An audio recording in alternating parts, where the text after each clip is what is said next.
Welcome to this episode of the Cloudsourcing Storytelling Podcast.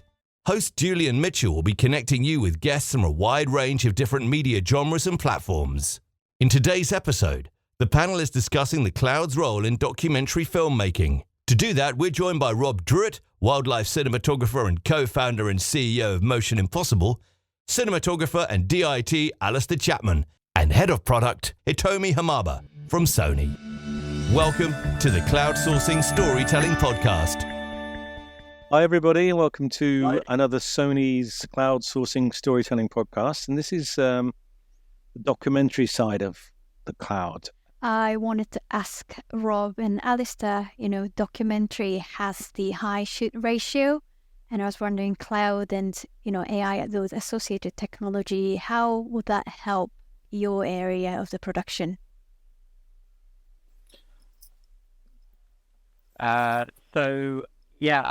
With high shoot ratio stuff, so one of the things I do very often is I film storms, often hurricanes, and we shoot immense amounts of footage when we're doing that.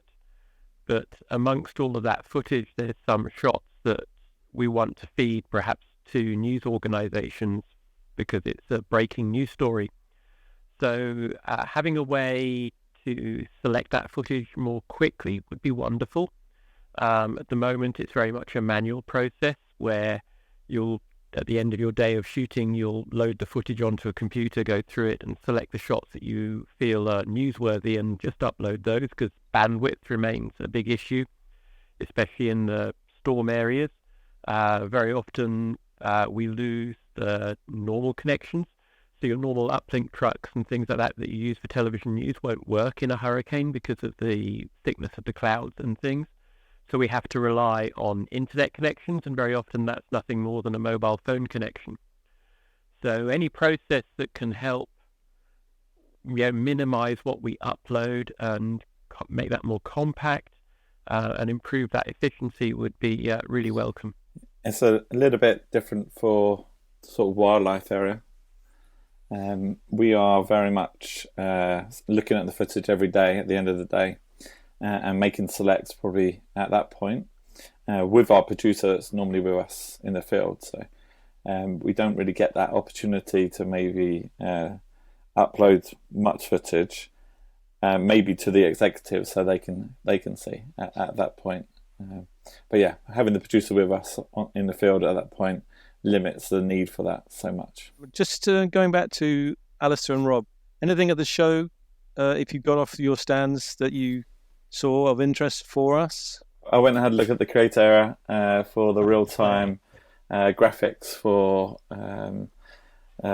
sports, and I understood what that was enabling in that field.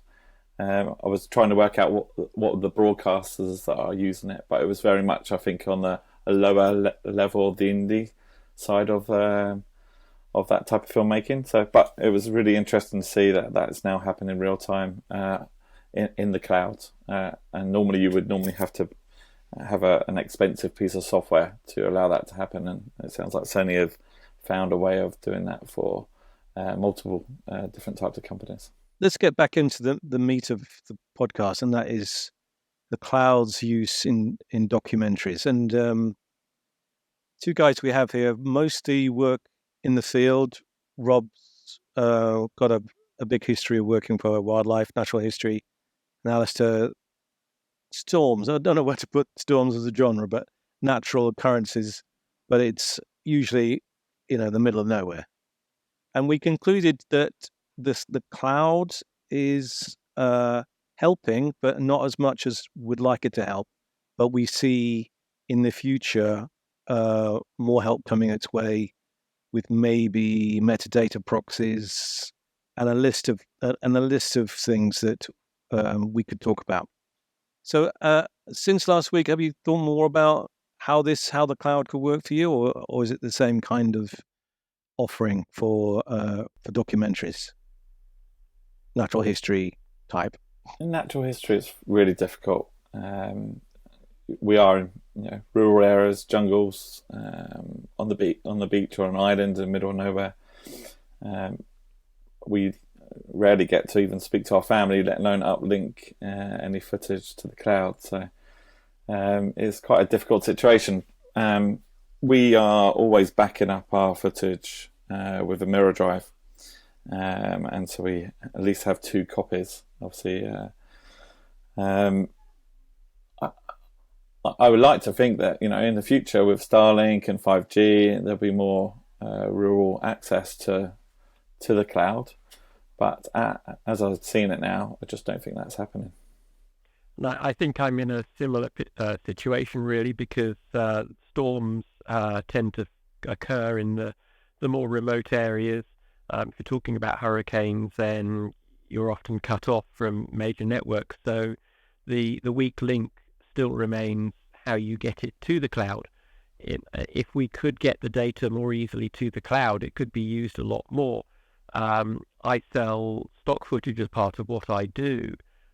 So a news company, there might be a storm happening and they might want to actually access that footage fairly quickly. And if I could get it into the cloud nice and quick so that people can preview it and see it, I could possibly sell more of it. So the bottleneck for me is that link between the location and the cloud. Once it's in the cloud, there's a huge range of things that you can do with it. And one of the things that I've done a lot with, I've worked with some advertisers where they wanted to do stuff that's been around these natural extremes. And we've done edits in the cloud. So once we've been able to get the footage in the cloud, we've done that edit in the cloud, or at least a rough cut, so that they can select the footage that they want then to license and buy from me, and then download it from the cloud. And that's an incredibly powerful tool, because it means I haven't got to upload the high-res files. I can just upload a very small, low-resolution proxy to the cloud that they can edit, they can go through, they can choose the bits that they want. So what I actually end up having to upload at full quality is greatly reduced. So being able to do that in the cloud is something that I've used, and that's been really, really useful as a tool. But my usual issue is getting stuff from where I am to the cloud. And they told me, Sony with their Creator Cloud, what are they thinking about with people like Rob and Alistair in their genres, in the field? How can Sony help? I know you mentioned about backup and insurance reasons and proxies. Yeah, it's mentioned sending content from the remote locations to up in the cloud has been the challenge, and I guess for Rob and Alistair, it's been less utilized area. I mean, the cloud is less utilized, and I think it's lagging behind. But if I can raise one of the benefit of the cloud is, as Julian mentioned, it's the security. In the remote location, if you lose the cards, that's the end of it. But if you have something in the cloud, it's a ensured security, it's a security copy of something. So in case there's accident happens, it's possible that you can recover the contents. So I've seen one case, the customer lost the card, but they have the contents up in the cloud, so they managed to recover it. So that's one of the things that, one of the benefits. At the same time, I am well aware of this, lagged behind, like in terms of the cloud usage, because the connection is not good enough for Sure. Rob and Alistair. Yeah. Yeah, there's no getting over that with this type of documentary, is there, at the moment? Yeah. We'll see what happens. What I know it's not your expertise, but what about more unscripted or even reality shows using the cloud? Can you talk us through what theoretically that looks like? It's something I actually helped with some time ago, was for a particular production that was traveling around the world, and they were using one of the Sony XD-Cam formats that created a proxy alongside the main footage as an option. In fact, a lot of the Sony cameras do that. So the FX 6, as an example, can shoot a proxy, or the FX9 a proxy alongside the main resolution file. And what these productions do, or what this particular production was doing, they had crews shooting all over the world. They wanted a consistent look across all of those different shoots and locations. So at the end of each day, they were uploading the proxies to the cloud, so that the producer in the UK could check the overall look of the image. Was it what he was looking for? and at the same time could see how this story, which was taking place simultaneously in many countries, was developing. And that allowed them to really get a feel for what was going on at the end of each day in the production office. And then they could guide the crew for the next day in different countries as to what else might be needed for the next part of the shoot. And they could also start the edit. And what that meant was that by the time the crews came back from all over the world, or the shoot finished, that the edit was largely done, and then it was just simply a case of swapping the proxies for the full resolution files.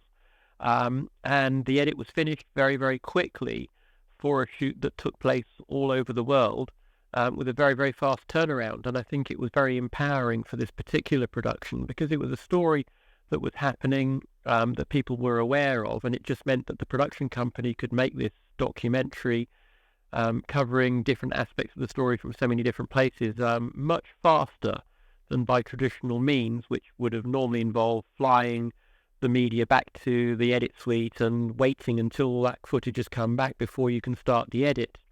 Having those proxies in the cloud immediately allowed them to get on with that edit and finish the story much faster. I mean, presumably the proxies are good enough to finish an EDL without swapping the real footage out and getting a good look at what you're getting. You know, the proxies are HD at least, aren't they? Yeah, absolutely. They're HD. I mean, depending on the exact settings that you use, they'll either be 720p or 1080p HD, and they're more than good enough for your edit, because you'll be able to put your structure and your flow, and you'll have a pretty good sense of the image quality. If it's not in focus, it will show up in the proxies and things like that. And in fact, even for television news now, we do see use of the proxies for breaking news story.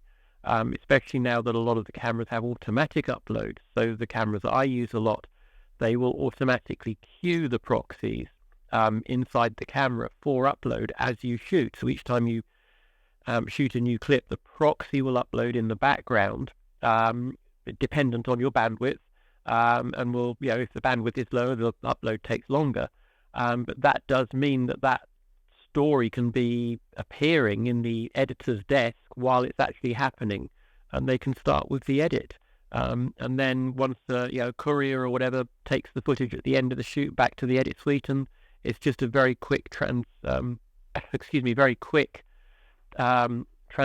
to finish that process and have the edit done. Sure, and that's kind of like a classic cloud user case, isn't it? Sounds to me that was the theory when this all began. What about you, Rob? What's maybe some of your customers are in that world and have talked to you about that? Yeah, I suppose that for us, for Motion Impossible, motion like that, our customers are working with movement of camera. They're working in sports. They're working in all different genres, and it's some of it's live, some of it's scripted, some of it's unscripted. So it's a challenge for me to try and work out what is the best solution for them in the cloud for their type of filmmaking. But where I think we come in is more to do with the metadata, where we're actually capturing this content from, because I feel like there's lots of avenues going forward with AR and VR and even motion control all needs this type of metadata going forward, and we're trying to work out ways of being able to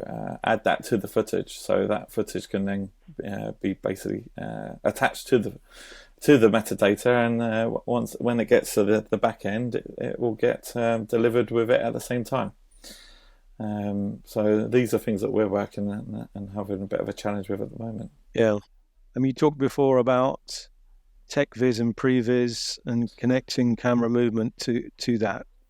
Go on. Oh, well, so there is, in our opinion, there's a disconnect between tech viz and production, where at the moment you are doing a pre-visualization of a camera movement in, say, like Unreal or other previs tools, and then on the actual day you're asking a grip or a camera person to try and copy the same type of shots. What we're trying to do is connect that together. So we have a software that we're working on called the Cineverse, which is a sort of a conduit tool to allow you to do that. It's not finished yet, but what that will allow is for you to actually create these shots in the cloud, and for that data then to be linked to the Agito or whatever piece of equipment that you are trying to work with in the cloud, for that to actually repeat that type of movement once it knows where it is in space. We're trying to make a mini Tesla in the Agito, so there's quite a bit to do. But with all the sort of tracking data that's available at the moment in different areas, and each area has its own sort of tracking data. Obviously, you've seen the NCAM and Zeiss connection now. You've got Pixeltope, you've got Stipe and Mosys, and all of these different companies are all working with tracking data. We can use that, and I think that will really help the workflow of filmmaking and start to tie in, the fact that at the moment there is that disconnect still. And what we hear all the time is that directors want to not to have to worry about that technical side of camera movement. They really want to allow them to focus on the acting. So the camera movement just happens, and then the acting, the actor can stay in their character. The actor can stay acting, and all the tools and everything else around them will just basically get into place for their next shot. That workflow is going to be really needed when budgets are getting tighter and people's time on set is going to be limited, and it's a very good sustainable way of working. And I feel like that is something we really need to focus on. At the moment, we use lots of heavy equipment, big equipment that's, it is old, it is archaic, and there is a time for a change. And I think the combination of robotics and data, still not losing the creative side, because that is still going to be needed on the day to change the angle of the shot to work with what we have available with the actor on the day. But you can do a lot of that in pre-visualization. That creative side will go into pre-visualization instead of being in the day. So it's an interesting times how it's all coming together. And as I say, robotics and the tracking and then pre-visualization tools, once they start to get together, you'll start to see a real tightening up of the workflow in production. To do with documentaries, I suppose in conclusion, it's quite easy to see that it's not quite there. The cloud's not quite there for certain genres of documentary, but working quite happily with other genres of documentary, as Alistair pointed out. But from Sony's point of view, I suppose you just keep in touch with all these genres and see what your technology will offer them going forward. Yes, that's what we're doing. We are experimenting a lot using 5G, having our own 5G setup in the remote location, trying to send the materials using that 5G antenna that we built. And we've been successful with that kind of testing in the remote location. So hopefully in the next few years, we want to, make it available to you like Alistair and Rob so that you can test it out if that's going to work with how you work. Yeah, I did see something about that in the miniature self-contained 5G network, and that's very interesting. I think where that technology is going, and again, I think it was mentioned earlier, it was things like Starlink, being able to use, relatively low cost. It's not expensive in the grand scheme of things. Very portable satellite uplinks to get that data back, and then when that becomes everyday and routine, which isn't going to be long, then things will change very rapidly. I'm quite sure. It's early days. Starlink is still growing. All these technologies are growing rapidly. There's so much we can do now that we couldn't do just 5 years ago. So I think we're just at the very beginning. Okay. All right, that's great. I think that's a great conclusion to our podcast today. And thank you all very much for joining us, Ed. And see you again soon. Thank you. Thank you.